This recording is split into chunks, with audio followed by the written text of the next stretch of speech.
Good evening, everyone, and thank you all for logging on to our CAO information webinar this evening.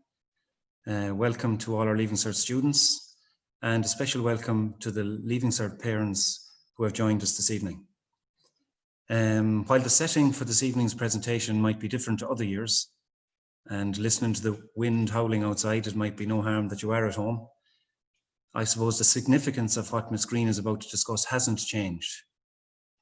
And the CAO application process, it's always a very important event in the calendar of a Leaving Cert student.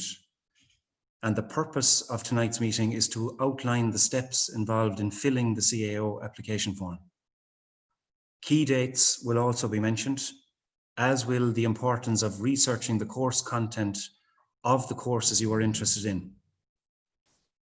Ms. Green will explain the DARE and HERE applications and how to apply for colleges in the UK.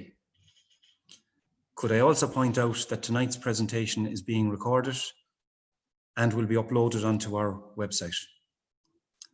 If you have any questions at the end of tonight's presentation, you can send those questions to an email address which will appear on your screen at the end of the presentation.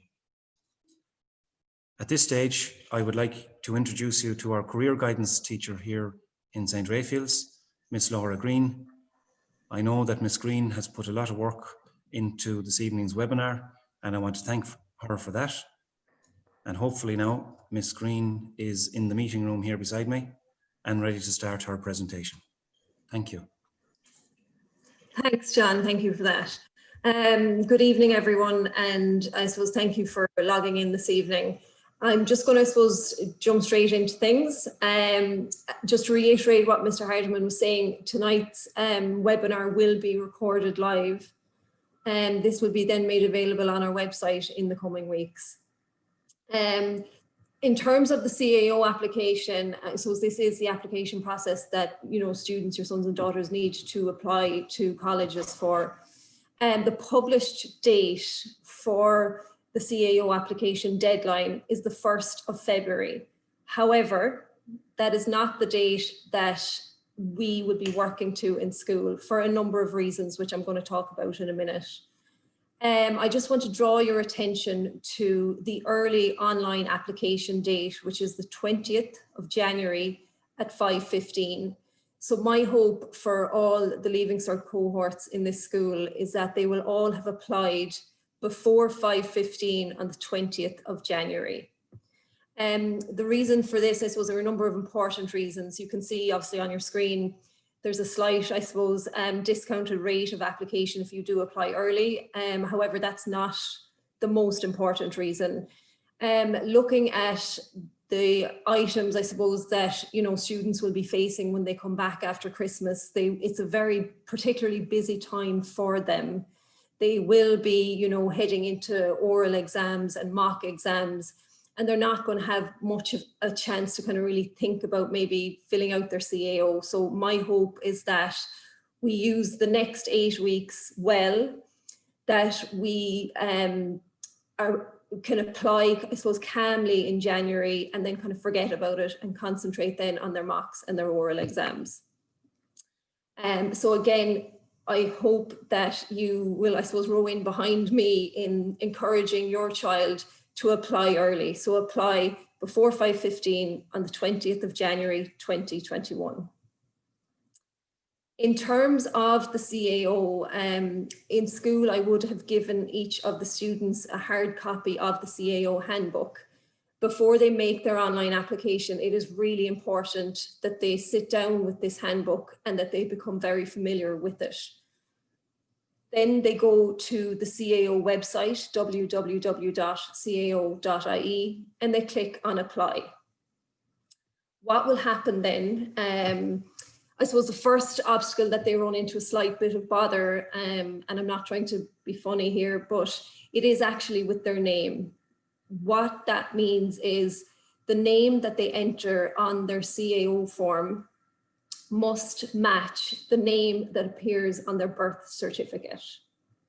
So whatever their name is on their birth certificate, that is the name they need to put into the CAO application form, because when they go to college, College will always require you at registration to produce your birth certificate, and if the name on your birth certificate doesn't match the name that they have on the CAO application site, you will run into a bit of bother. So look at your birth certificate, what name is on that, and that is the name that you put into your CAO application form. The next little hurdle that they're unsure of when they go to apply is when they come down to the section that's named qualifications and assessment. They're, I suppose, presented with a number of options and they're not really sure, and they get a bit, I suppose, unsure what to click here. They're going to select number 1 here. So option 1, the Irish Leaving Certificate. Make sure that that is the box that they click under the qualifications section of the application form. When they apply online, they are going to be given a unique CAO application number. This number is very important that they remember it, and it will be used in all correspondence with CAO going forward. So they need to know this number. The other thing that they need to have a copy of is when they go to apply and they pay the application fee of €30, that they print or keep a copy of their online receipt.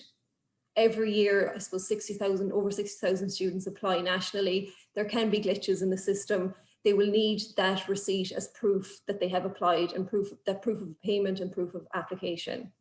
So very important that they keep a good account of what their application number is, but also the online payment that they have paid. When they go to apply on the 20th of January, they will also need at that point to let CAO know if they have any exemptions. So exemptions that they will need to tell the CAO about would typically be things in Irish, or if they have an exemption in their modern language, in their French or their German. But when they go to apply on the 20th of January, they also need to let the CAO know of these exemptions. Looking at the CAO form, some of you may have not seen this before, maybe some of you aren't aware that there are actually 20 choices for students to complete. You have 10 at level 8 and 10 at level 6 and 7.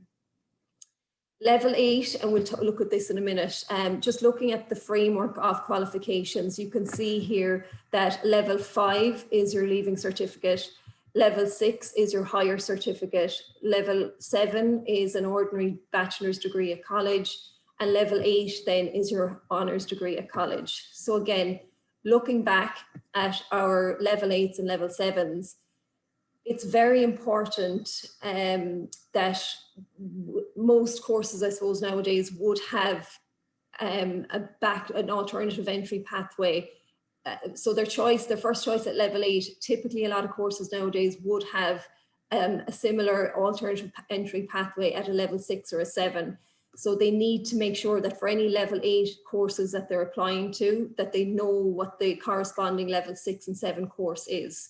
So that in next August, all students should be getting 2 offers, 1 offer from their level 8 column and 1 offer from their level 6 and 7 column. The level 6 and 7 column year on year actually becomes much more important sometimes than the level 8. If students fill out the level 8 column and for whatever reason, maybe they just don't get enough points at that point in time, this is when the level 6 and 7 column can its importance comes into play.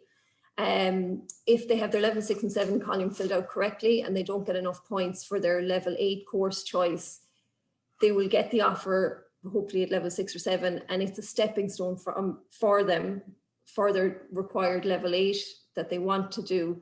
I suppose it's a stepping stone forward, and that they don't end up having to repeat a leaving cert. Other options, so again, talking about these progression routes, the level 6 and 7 options, that they do lead to the same qualification. So having a look here at, for example, for illustrative purposes, we're just going to look at commerce.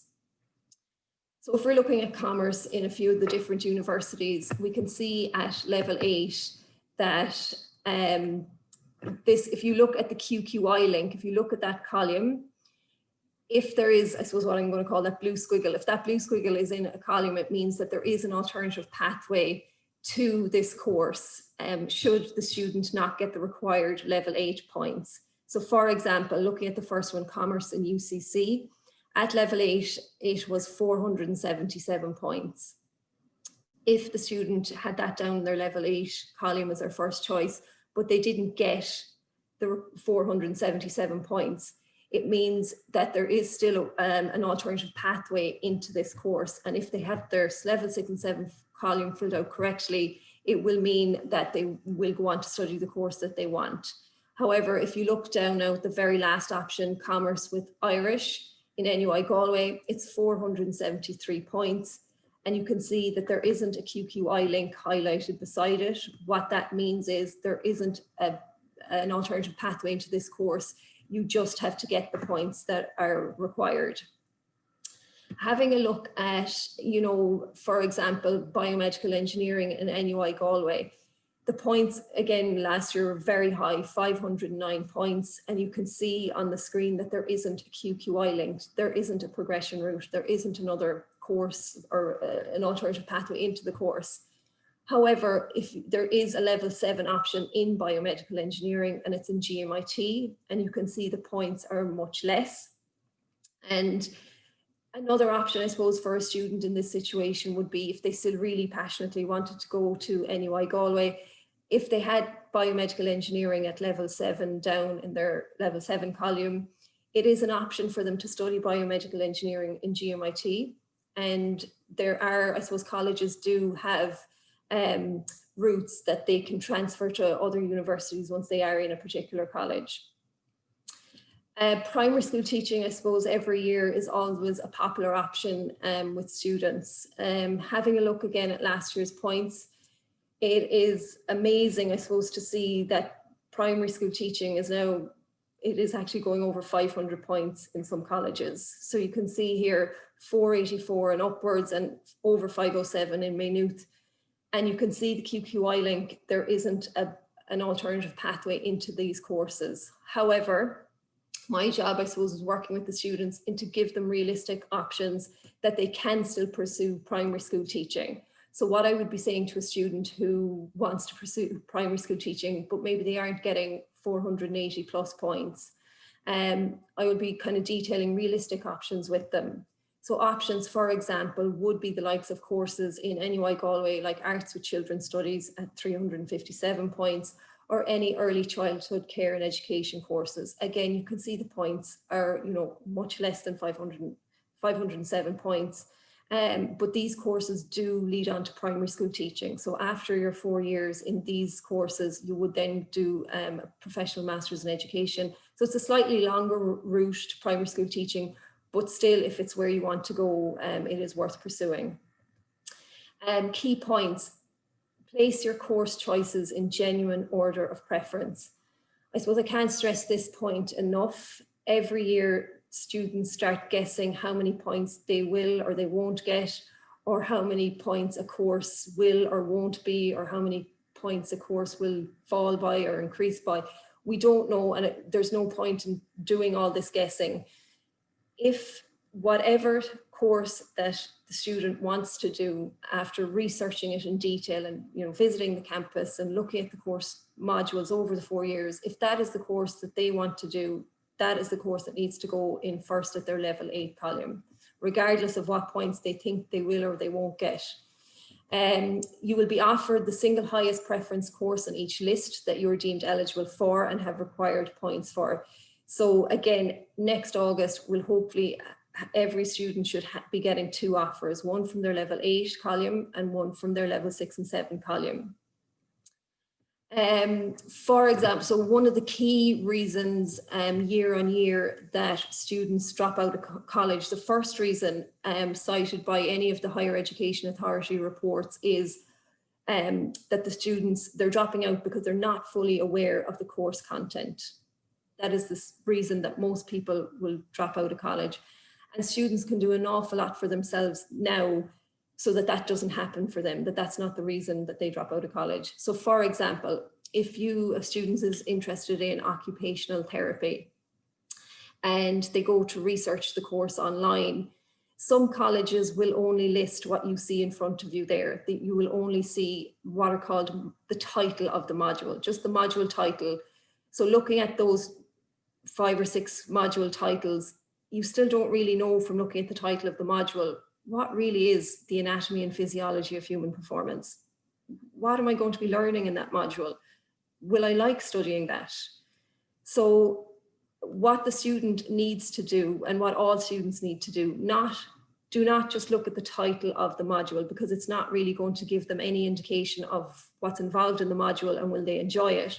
What they need to do. So for example, I'm going to take the first title of the module, so OT 6071, the anatomy of physiology and human performance. That's not going to mean anything to the student. They need to find what's called the module descriptors. So if we look at this course, the module code OT 6071, we look in more detail, we go and we get the module descriptors. Some colleges are very good and have these detailed up online. For other colleges, you will need to contact the course director and just ask them for the module descriptors. So a module descriptor, for example, is the following. So the module descriptor for OT 6071, you can see there is over a page of information detailing exactly what is involved in studying that module. So from reading down through this, the student will get much more of an insight of what that module is about, and then they can kind of sit back and decide, okay, do I like the sound of that? So what I want all students to do is look at the module descriptors for all modules over the 4-year period in detail. Sit back, look at it, read it, and then kind of see, do I like that? Would I like to be studying that this time next year? Or, oh, there's too much maths or too much science or not enough of something. But the module descriptors, please ensure that your sons and daughters get the module descriptors and read the module descriptors for all their modules across the 4 years. And again, that's going to take quite a substantial amount of time to do. And now is the time, I suppose, to start doing that so that they can make a really informed decision about the course and whether they like it or not before they apply for it. So I've been offered my first choice, which is far away, and I realize I'd like to study close to home. This is a situation, I suppose, that does happen a lot of students every year, and maybe they're, I suppose, a little bit more home birds than what they realize. But I suppose the reason, the second reason given that students drop out of college is the actual campus, the physical campus location. They just, for whatever reason, they don't like it. It's usually too far away from home. Or there can just be something about the campus they don't like and they just don't feel at home there. And that is the second reason that students would drop out of college. So I'm saying here, visiting the town or the campus is very important. I know we are under level 5 restrictions at the moment. And if restrictions do lift, it is worth trying to go and visit the campus to see if the student likes it or not. If restrictions maybe don't allow that, consider attending the virtual open days for that college and talk to students who were in that university. What I would say, so for the next 8 weeks, I suppose, to use their time wisely, look at the module descriptors, get module descriptors for any of the courses that they're looking to apply to. And if at all possible, go to the virtual open days, and great if restrictions lift and they can visit the campus. They're just kind of setting themselves up very well. Other CAO application considerations. So for some students, the following apply, and when they go to apply to the CAO on the 20th of January before 5:15, they are going to indicate to the CAO that they fall into these categories or that they want to apply for these access routes. So one of them is called HERE. HERE is the Higher Education Access Route. It's an admissions route for school leavers who, for social, financial, or cultural reasons, are underrepresented in 3rd level education. So the HERE, the Higher Education Access Route to College. I suppose the benefit of it for students, if they are successful in applying to it, is that they can be offered courses at slightly reduced points. So if they meet the entry and program requirements, it can work out sometimes that they are actually offered courses at slightly reduced points. For HERE, there's 6, I suppose, main criteria. The first criteria is to do with income, and it is and then I suppose you must meet that income limit and 2 other indicators to be eligible for the HERE access route. The other access route that you will need some students may need to make CAO aware of when they apply is the Disability Access Route to Education, which is called the DARE scheme. DARE, again, as it says here, it offers reduced points places to school leavers who, as a result of having a disability, they may have experienced additional educational challenges in second level education. So the disabilities eligible for consideration are some of the following.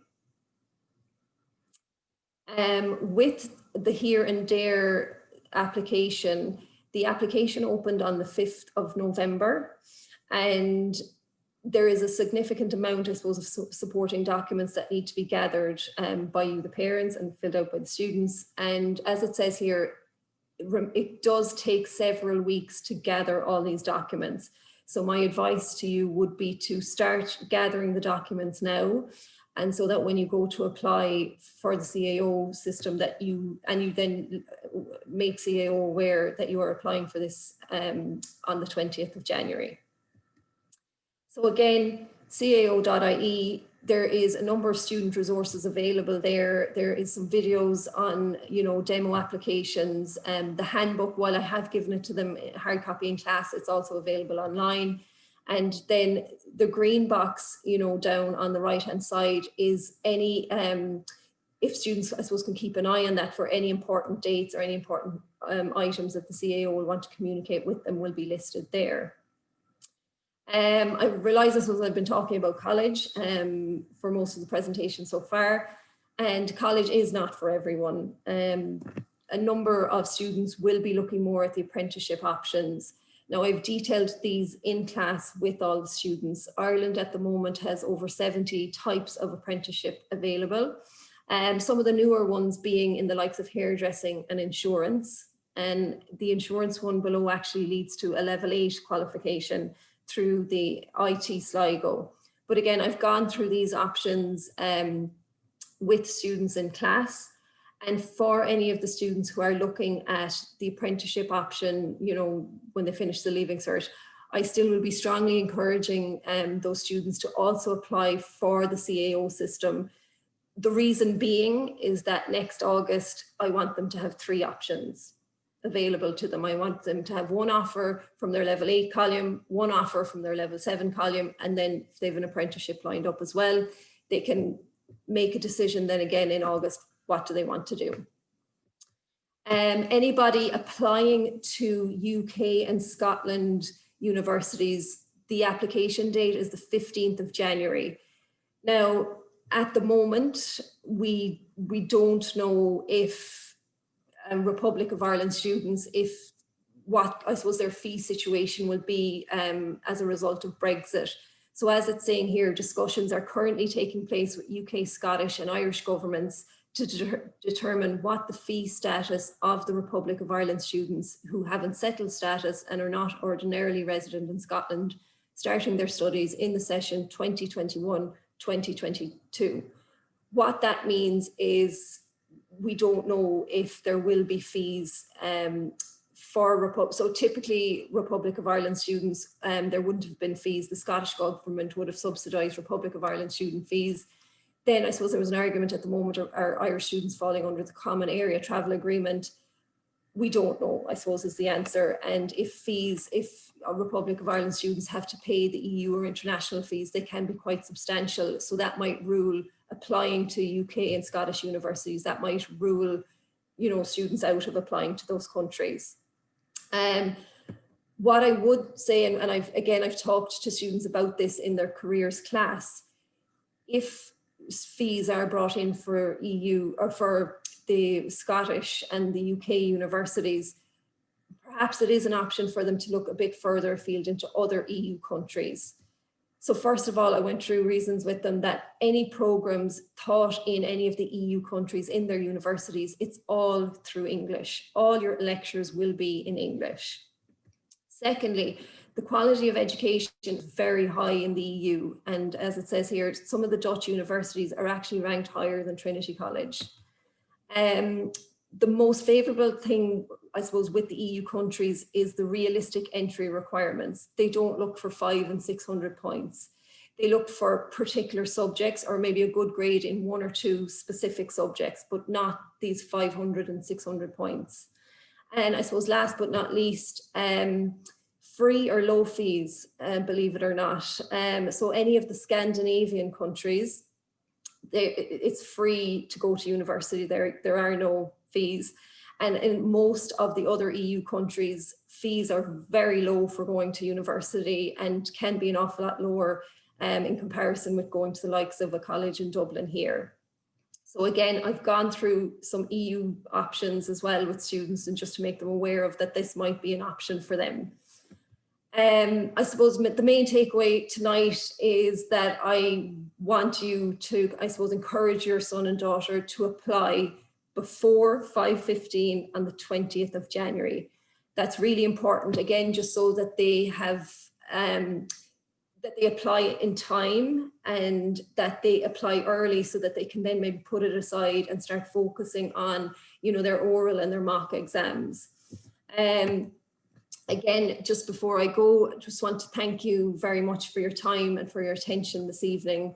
I'm going to leave my email address up on the screen just for a few minutes if you want to maybe jot down my email address, or if you want to, I don't know, maybe take a picture of it with your phone. But my email address is laura.green@strayfields.ie. And if you have any questions, I suppose, following on from this evening's webinar, just send me an email and I will get back in contact with you. So again, I'm just going to leave my contact email here for a few minutes, and then I'm going to pass you back to Mr. Hardiman.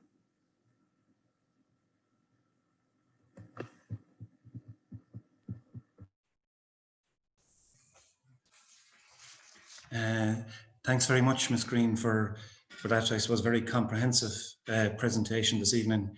I know it's an awful lot different doing a presentation like this over Zoom, and we're much more used to us all being in the assembly hall for something like this. And I suppose at this stage, the floor will be open, and I'm sure many of you would have many questions for Ms. Green. But I suppose to the students, Ms. Green's door is open, and she's more than welcome to answer any questions you have in the next couple of days about issues that may have arisen there during the presentation tonight.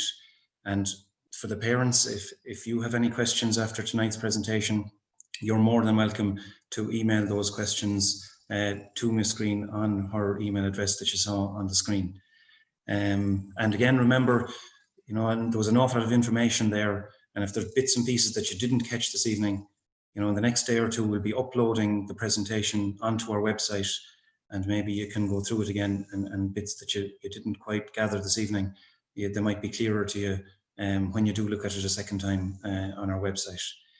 I suppose we've all taken certain bits from it. I suppose the message, the big message for me was that, you know, the courses that we're interested in, to make sure that we research them in detail and we find out as much as we possibly can about them before we prioritize them on our application form. And I suppose that's about it for this evening. I'd like to thank everybody, students for joining us, and also our parents for logging in this evening. The students, we'll see you all again tomorrow, please God. And just, I hope everybody enjoys the rest of their evening. Okay, thank you very much and good night.